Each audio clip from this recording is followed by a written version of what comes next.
Have you ever walked into your own living room, looked around and thought, "This is too much for me today"? The dishes stacked, the dust on the table, the floor calling for attention. And yet your hands ache, your knees protest, and your energy feels like it's already spent before you even begin. If that's you, I want you to know, you are not alone. I remember a morning when my own mother at 72 looked at her kitchen floor with tears in her eyes. She whispered, "I used to be able to clean this in 10 minutes. Now I can't even imagine starting." It wasn't just about the floor.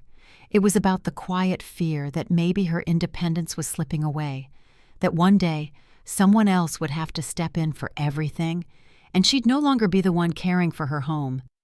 And isn't that the part we rarely say out loud? That cleaning isn't just chores, it's dignity. It's proof that we're still capable, still in charge of our own space. Here's the twist, though.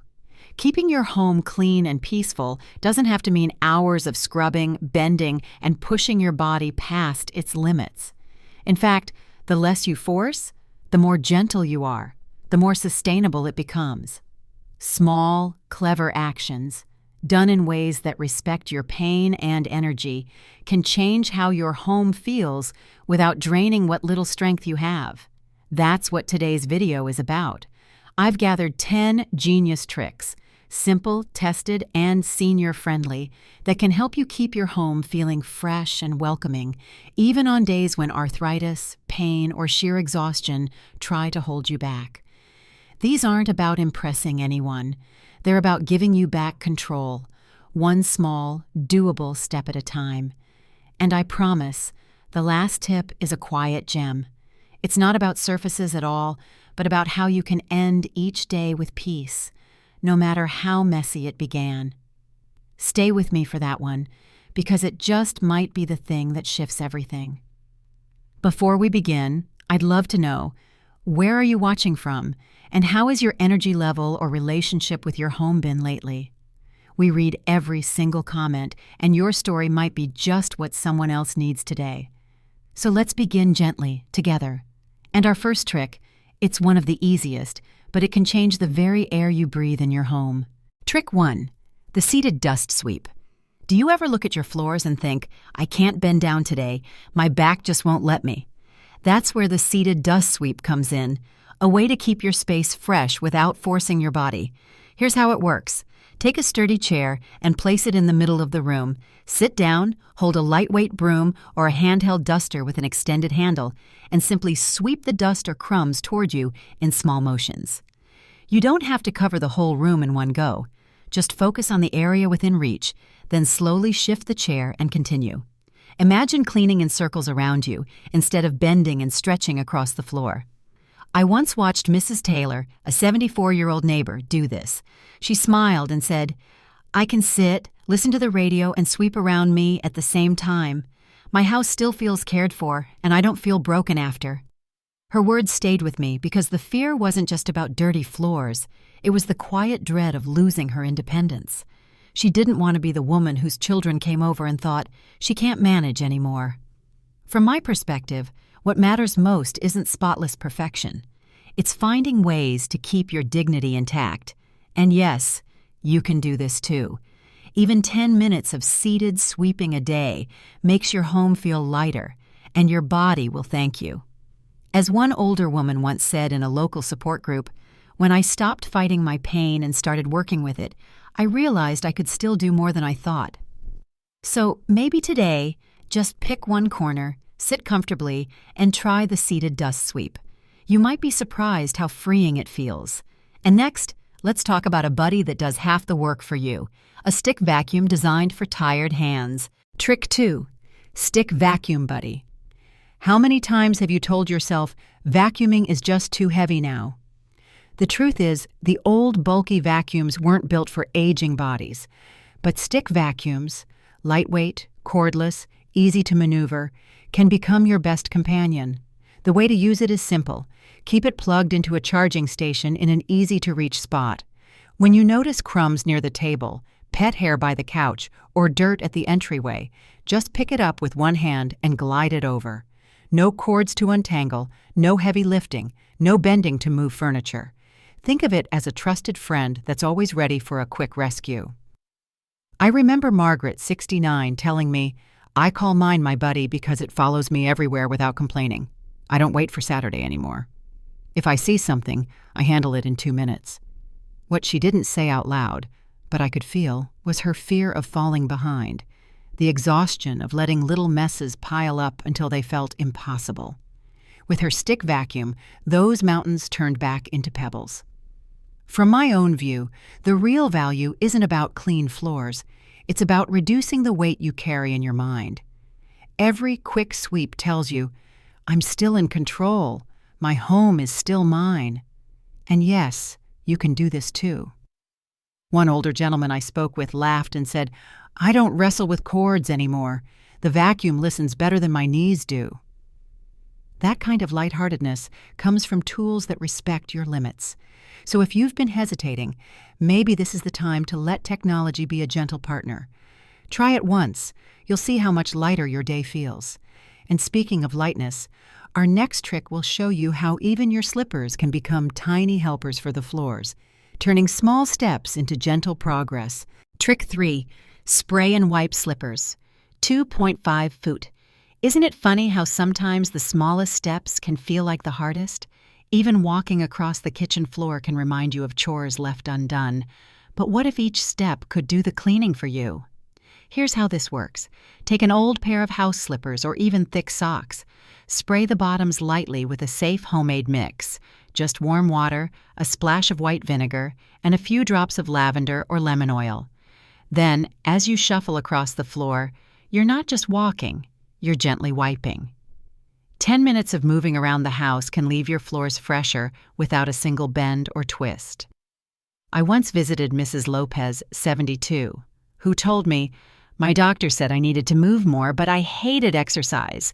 So now I slide around in my slipper mops, I get my steps in, and my floors sparkle." She laughed, but beneath that laughter was a quiet relief. She no longer feared the piles of dust that made her feel like she was slipping behind. The truth is, what many older adults fear isn't just dirt. It's the feeling of being left out of their own lives, of watching tasks pile up until they feel powerless. But when cleaning becomes as simple as walking from the kitchen to the living room, that fear softens. From my own heart, I believe these playful tricks aren't silly. They're powerful reminders that joy can sneak back into everyday life. And yes, you can do this too. One older woman once whispered in a support circle, "When cleaning feels like a dance instead of a duty, I feel alive again." So maybe tonight, put on your slipper mops and take a gentle stroll. Your body moves, your home breathes, and your spirit lifts. And speaking of gentle movements, let's talk about how to glide across your floor with a mop that feels more like a partner than a burden. Trick 4. Gentle mop glide. Do you ever dread the thought of mopping, picturing heavy buckets and aching joints? What if I told you mopping doesn't have to mean pushing your body past its limits? It can feel like a slow glide, almost like smoothing wrinkles out of a fabric. The method is simple. Use a lightweight flat mop, the kind with a spray bottle built in. Fill it with warm water and a few drops of your favorite essential oil. Instead of dragging a heavy bucket around, you just press the handle, mist a little, and glide the mop in easy figure-8 motions. No bending, no twisting, no wringing. Just smooth, fluid strokes that give your body a rhythm instead of resistance. I remember Mrs. Jenkins, 68, telling me, "I used to see mopping as a battlefield. Now with my spray mop, it feels like I'm painting calm across my floors." Her biggest fear wasn't dirty tiles, it was losing the ability to care for her own space. That mop gave her back control, one glide at a time. From my perspective, the gift isn't just clean floors. It's the peace of knowing you can still shape your environment without punishing your body. And yes, you can do this too. Research even shows that doing small, fluid movements daily helps joints stay looser and reduces stiffness in people with arthritis. Cleaning becomes therapy, not torture. As one elderly man once shared, "I don't mop for the shine, I mop so I can keep moving tomorrow." Those words still move me deeply. So if you've been avoiding the mop, maybe it's time to rediscover it in a new, gentler way. Glide, don't grind. Care, don't struggle. And next, I'll share a little secret about how steam, not scrubbing, can lift away grime and pain at the same time. Trick 5. Slow cooker steam boost. Do you ever look at stubborn dirt on the floor and think, I just don't have the strength for this today? You're not alone. Scrubbing can feel like a battle, one where pain always wins. But what if I told you that steam could fight the battle for you, while you simply sit and let it work? Here's the trick. Take a slow cooker, or even a rice cooker you're not using. Fill it with water, add a splash of vinegar, maybe toss in some lemon slices or eucalyptus oil. Leave the lid off and let it simmer in the bathroom or kitchen for 20-30 minutes. That warm steam loosens grime on floors, tiles, even along baseboards. Afterward, a gentle wipe with a mop or cloth is all it takes. No scrubbing, no kneeling, no pain. I remember visiting Mrs. Alvarez, 74, who said, "My knees gave up before my heart ever did. Steam gave me back the power to clean without fighting my own body." What she feared most wasn't just dirt. It was losing her independence, feeling like the house would take over her instead of the other way around. From my own experience, I see steam as kindness disguised as cleaning. It softens what feels too hard. It lightens what feels too heavy. And yes, you can do this too. Studies have shown that warm humidity can loosen not only dirt, but also stiff joints, making movements easier afterward. Cleaning and comfort in the same step. As one elderly neighbor once told me with a smile, the steam cleans the tiles, but really, it cleans the weight off my heart. So maybe tomorrow, before you start scrubbing, let the steam do its magic. Sit with a cup of tea while it works. You'll be surprised at how much lighter the task becomes. And speaking of lightness, let's move to a dust trick so gentle you might even enjoy it. Trick 6. Pillowcase dust-off. Dust can sneak into every corner, can't it?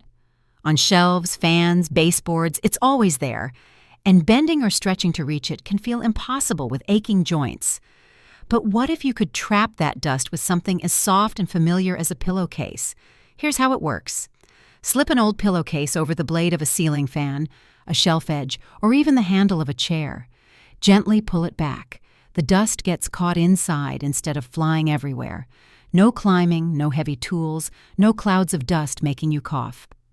When you're done, just shake it outside or toss it in the wash.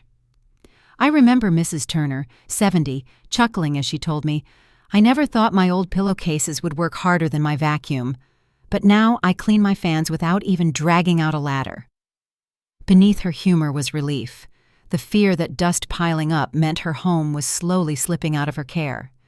Here's my view. Sometimes the simplest tools, the ones we already have, remind us we're not powerless. We're resourceful. And yes, you can do this too. Research even shows that keeping dust down helps with breathing comfort, especially for older adults with asthma or arthritis who already struggle with fatigue. One older gentleman once put it beautifully, "When the dust is gone, I don't just breathe better, I feel like my house respects me again." So next time you notice dust, don't groan. Grab a pillowcase, slip it on, and let it do the catching for you. Small, easy, and gentle. And in just a moment, I'll share a final hack that ties everything together. A way to reset your whole home in just 10 minutes, even on your most tired days. Trick 7. Rolling basket system. Do you ever feel like clutter builds up in every corner because carrying things back and forth hurts too much? That's where the rolling basket comes in. It's not just a tool, it's like a gentle companion. Here's how to use it. Take a lightweight rolling laundry basket or a small cart with wheels. Keep it parked in one room, and as you go about your day, drop in anything that belongs elsewhere. A book, a glass, folded laundry. Then, when you're ready, simply roll the basket from room to room and put items back where they belong. No armfuls, no strain, no endless trips across the house. I remember my neighbor, Mrs. Jenkins, 72, saying softly, "I used to leave little piles on the stairs, telling myself I'd move them later. But later never came. The basket gave me back the feeling that I was in control again." What she feared wasn't just clutter. It was the silent whisper of losing order in her own space, as if her home might stop feeling like hers. For me, the rolling basket feels like a bridge between ease and dignity. It turns chores into one smooth glide instead of scattered struggles. And yes, you can do this too. Research shows that using rolling tools reduces joint strain by up to 40%, especially for those with arthritis. That's not laziness, it's wisdom. One woman I interviewed put it beautifully. My basket doesn't just carry things, it carries my confidence.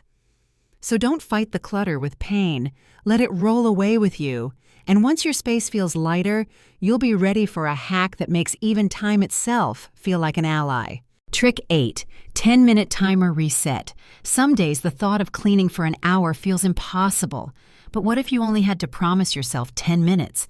Not a marathon, just a moment. Here's how. Grab a small timer.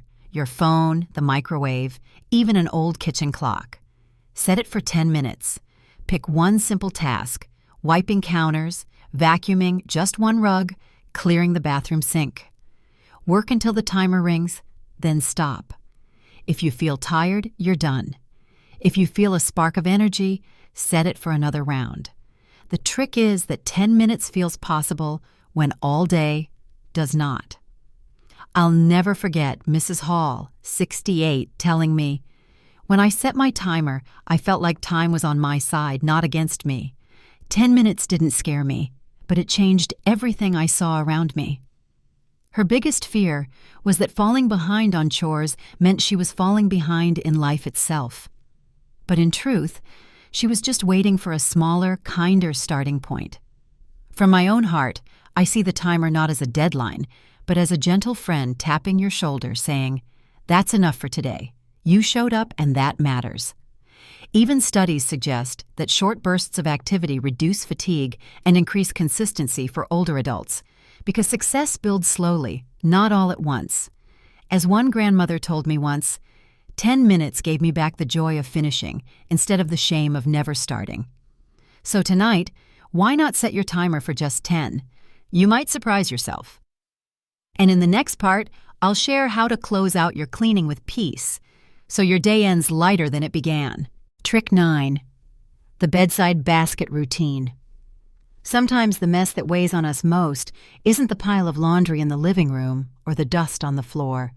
It's the clutter we see last at night and first in the morning on the nightstand right by our bed. For many women I've spoken with, that little corner can feel like a mirror of how their life is going. That's where the bedside basket comes in. A small woven basket, placed right beside your bed, can change your nights. Before lying down, just take 2 quiet minutes. Gather your glasses, your pill bottles, tissues, even that book you didn't finish, and place them neatly inside. Suddenly the surface looks clear, the room feels calmer, and you don't have to worry about knocking something over in the dark. Mrs. Thompson, who is 74, told me once, "I used to feel so clumsy. I'd reach for the lamp and hear bottles rolling to the floor. It made me feel like I was losing control." But now she calls her basket her peacekeeper. There's a quiet fear many older women never say out loud. If I can't even keep my bedside neat, am I slowly losing myself? The truth is no. This tiny ritual is not about control. It's about reassurance. It says, this is still my space, and I still have the power to care for it, and you can do this too. An older woman once whispered to me, "Peace starts at the place where you rest your head." Tonight, maybe take one small basket and try this for yourself. In the morning, notice how much lighter your heart feels. And once your bedside feels calm, let's add one more trick, one that doesn't just clear a surface, but also fills your heart with quiet strength. Trick 10, the gratitude wipe. What if cleaning a table wasn't just about removing crumbs, but about closing the day with peace? This trick is called the gratitude wipe. At the end of the day, take a soft cloth, maybe with a drop of lavender or lemon oil, and gently wipe down just one surface you use daily. It could be the kitchen table, the bathroom counter, or even the armrest of your favorite chair. As you wipe, think of one thing, just one, that you're thankful for. Maybe it's a phone call from your daughter, the warmth of a cup of tea, or simply the quiet safety of your own home. I'll never forget what my Aunt May, who lived into her 80s, told me. When I wipe my table at night, I'm not just cleaning. I'm saying thank you to the food, to the day, to the chance to sit down one more time. For her, that cloth became a prayer she could hold in her hand. So many older women silently fear that their days are slipping by unnoticed. The gratitude wipe is proof that no day is wasted. Each small act leaves a trace of care behind. Studies even show that pairing gratitude with a physical habit can lower stress and improve sleep. One elder told me, "Every wipe is a blessing in disguise. It's proof I lived this day." So tonight, maybe wipe just one little spot and whisper a thank you. You may be surprised by how much calmer your heart feels. And with that, we arrive at the end of our journey together. These aren't just tricks, they're lifelines, little rituals of strength and self-love. Let's bring it all together in our closing thoughts. Your home doesn't need to impress, it just needs to let you breathe easier. I'm reminded of the words of an older woman I once spoke with. She said softly, "When my home is light, my heart feels lighter too." And isn't that the truth? It's not about spotless perfection. It's about those small, gentle touches that make daily life feel calmer, safer, and kinder. So if you've been worried that you're falling behind or that you can't keep up anymore, please hear this. You're not behind. You're simply ready. Ready to care for your space in a way that feels possible, and ready to find peace in the little routines that truly matter. And you can do this too. Which trick will you try first? Share it below. You might inspire someone else who's quietly struggling and looking for a gentle place to start. Until next time, be kind to your space and even kinder to yourself.